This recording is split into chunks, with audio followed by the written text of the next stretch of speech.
Bien-aimés frères et sœurs, vous connaîtrez la vérité et la vérité vous affranchira. Ça, c'est pas moi qui le dis, c'est la Bible qui le dit. Mais moi, je vous dis mieux. Vous connaîtrez la vérité historique, notamment celle de vos ancêtres kémites, et vous aurez une vision globale de ce que c'est que la vraie souveraineté politique. J'ajoute, vous reviendrez à la spiritualité africaine ancestrale et vous comprendrez les enjeux de l'indépendance économique. Et pour terminer, vous accepterez votre identité culturelle kémite et vous obtiendrez deux choses. La première, c'est la paix. La seconde, c'est le développement, à une condition. L'unité de toute l'Afrique noire, l'unité de tous les Noirs du monde entier.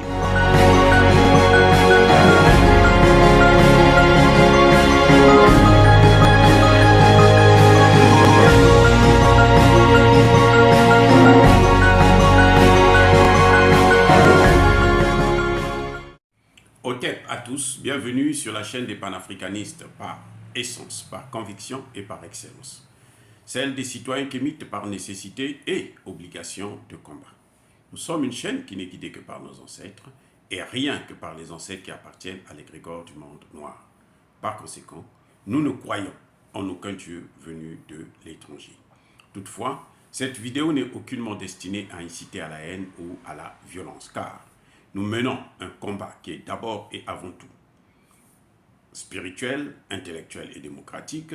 Ensuite, il est politique, géopolitique et géostratégique contre l'impérialisme, le colonialisme, le néocolonialisme et l'endocoloniat, qui sont tous qualifiés de crimes contre l'humanité. Nous menons ce combat sur la base du principe fondamental que nous avons hérité de nos ancêtres kémites, qui est celui de la Mahat, c'est-à-dire solidarité, vérité et justice. Vous êtes donc en droit de connaître la vérité et nous avons l'obligation de vous dire la vérité, rien que la vérité, afin que justice soit rendue au continent africain. Et ça, c'est notre modeste contribution dans cette noble lutte en faveur de la souveraineté, la dignité, la solidarité et l'unité africaine. Ça, c'est ce que nous appelons le panafricanisme.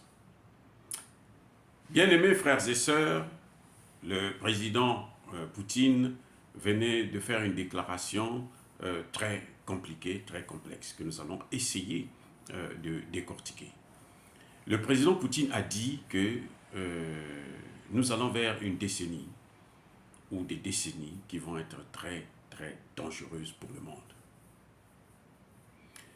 Je veux regarder ça dans un sens particulier, celui de la géopolitique aux conséquences géoéconomiques. Vous savez que depuis la chute de l'ex-URSS, le monde était unipolaire. C'était les États-Unis d'Amérique qui gouvernaient le monde entier, y compris l'Europe. Parce que l'Europe, la France notamment, est devenue son paillasson. Ce qu'elle fait en Afrique, les Américains font ça à elles-mêmes, elles subissent ça aussi de la part des Américains. Donc, on a vu que ce monde était gouverné par un seul pays qui avait le droit de juger les autres, de punir, de frapper, de sanctionner, faire tout ce qu'elle voulait de l'humanité. Et ce monde allait vers le chaos, visiblement. Mes excuses. Cela a multiplié les crises, les guerres, les interventions ici et là. Mais depuis cette affaire de l'Ukraine, l'intervention spéciale de la Russie en Ukraine, les choses sont en train de changer.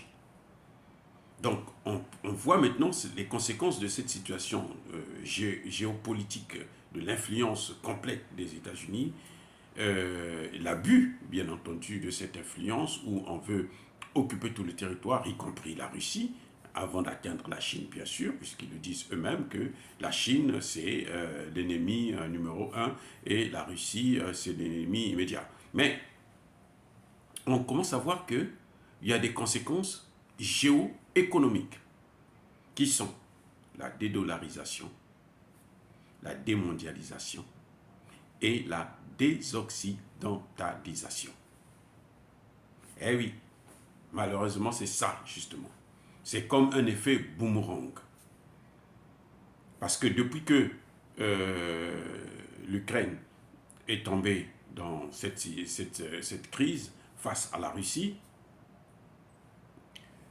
on a vu que les Européens, les Occidentaux, l'OTAN a pris toute une batterie de sanctions. Ces sanctions ont conduit notamment le fait que les pays européens et les États-Unis ont bloqué les avoirs russes qu'ils avaient chez eux. Et là, la Russie a décidé, et on l'a même enlevé du système SWIFT, la Russie a décidé d'utiliser sa propre monnaie d'échange. C'est-à-dire, aujourd'hui, quand vous voulez acheter les produits russes, vous n'avez plus besoin du dollar, vous avez besoin du rouble, ou bien du yuan, ou bien de la monnaie indienne.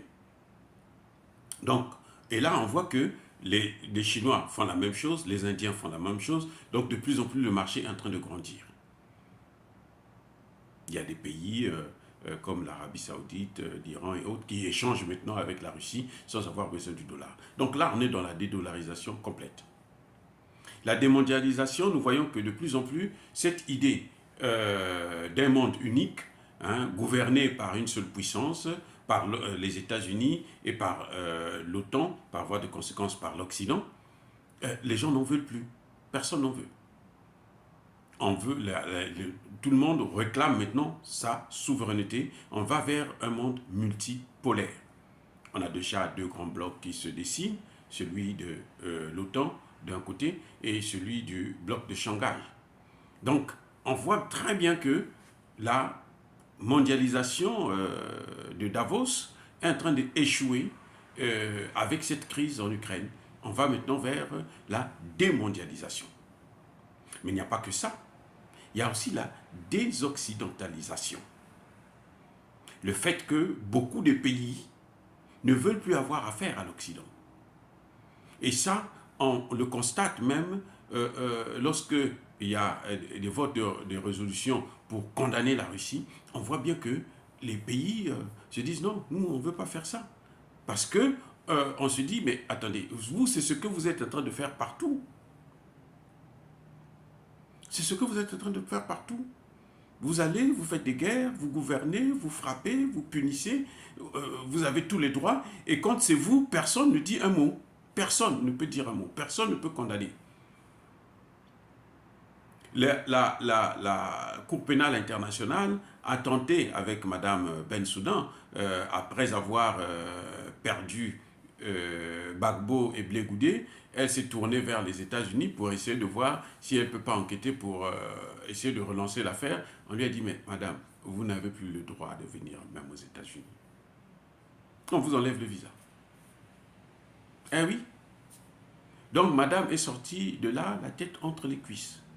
Donc aujourd'hui, cette domination occidentale, où ils vont faire des guerres partout, les pays n'en veulent plus. Regardez en Afrique, par exemple, il y a eu le Centrafrique, il y a le Mali, qui font partir les bases militaires françaises. Et bientôt, ça va être les bases militaires américaines.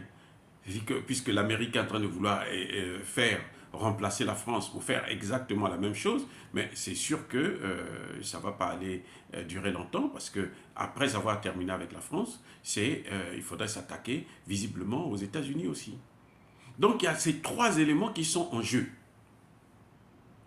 Mais de l'autre côté, ils ne dorment pas, ils n'ont pas besoin de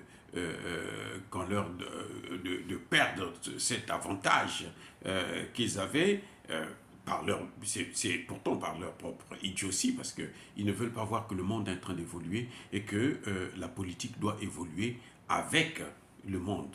Mais bon, pour eux, ils se disent que comme nous avons déjà eu un avantage, nous devons continuer à avoir cet avantage-là.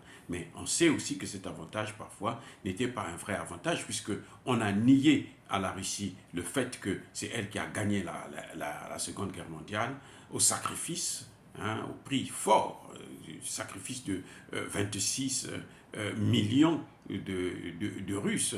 Et aujourd'hui, on dit que non, ce n'est pas eux, ce sont les Américains, alors que tout le monde sait que ce sont les Russes. Cette négation des choses, les gens en ont marre.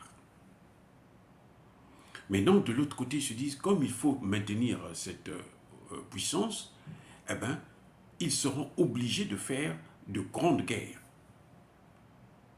On voit comment ils sont en train d'entourer l'Afrique parce qu'ils veulent occuper l'Afrique pour qu'ils puissent avoir un marché de matières premières aussi grand que celui de la Russie, sinon plus grand même que celui de la Russie. Afin de concurrencer, parce que jusque-là, l'Europe dépend des matières premières russes, y compris l'Amérique même, des matières premières russes, surtout même en ce qui concerne l'uranium. C'est la Russie qui leur vendait l'uranium. Donc, vous voyez, alors que c'est cet uranium qui leur permet de faire des armes nucléaires. Bref, quand Poutine parle de la dangerosité, c'est parce qu'il y aura une réaction. Ils s'attendent à une réaction, puisqu'ils sont même prêts à entraîner le monde vers une troisième guerre mondiale. Ça, eux, ils sont fichés éperdument si on va vers la troisième guerre mondiale. Et ils n'ont même pas peur que cette troisième guerre mondiale peut déboucher vers une guerre nucléaire. Bon, comme ils ont construit des bunkers antinucléaires et que peut-être qu'ils pourront avoir une race pure, la race aryenne pure, celle-là qui pourra être protégée, mais la situation, c'est clair que de plus en plus, nous allons passer des moments un peu difficiles et que nous devrons nous organiser, surtout en Afrique, pour prendre nos responsabilités, pour éviter de continuer à être les esclaves des autres. Continuer à suivre cette politique occidentale qui nous a amenés là où nous sommes, dans le chaos total. Nos économies sont par terre, nos armées sont moribondes, comment dirais-je, notre alimentation dépend des autres. Nous sommes pratiquement bons à rien, comme eux-mêmes ils le disent. Et ils disent que ceux qui sont bons à rien, on ne peut pas les garder comme ça, il faut les liquider. Dire cela, c'est inciter à la haine ou à la violence? Non. Yabakole Hervé. Comprenez? C'est inévitable. C'est ça que les Occidentaux n'ont pas encore compris. Et c'est cette vérité que je voudrais vous dire. C'est inévitable. La dédollarisation, la démondialisation et la désoccidentalisation. On ne peut qu'aller vers là. Vous devrez en être conscient. Maintenant, vous devrez travailler ensemble pour que nous puissions réussir, sortir de là, gagnants, vainqueurs. Entre-temps, soyez bénis par le Dieu des Kémites et que tous ceux qui persécutent les Africains et notamment les panafricanistes et tous ceux qui pillent et déstabilisent le continent africain puissent être punis, foudroyés, écrasés et maudits par le Dieu des Kémites et par nos ancêtres angélisés. J'ai dit et j'assume. Eux, ils marchent par la foi et non par la vue. Mais moi, je vous conseille vivement de marcher par la connaissance scientifique et historique, notamment celle de nos ancêtres kémites, par les cinq sens et par l'intelligence. À vous, Abia.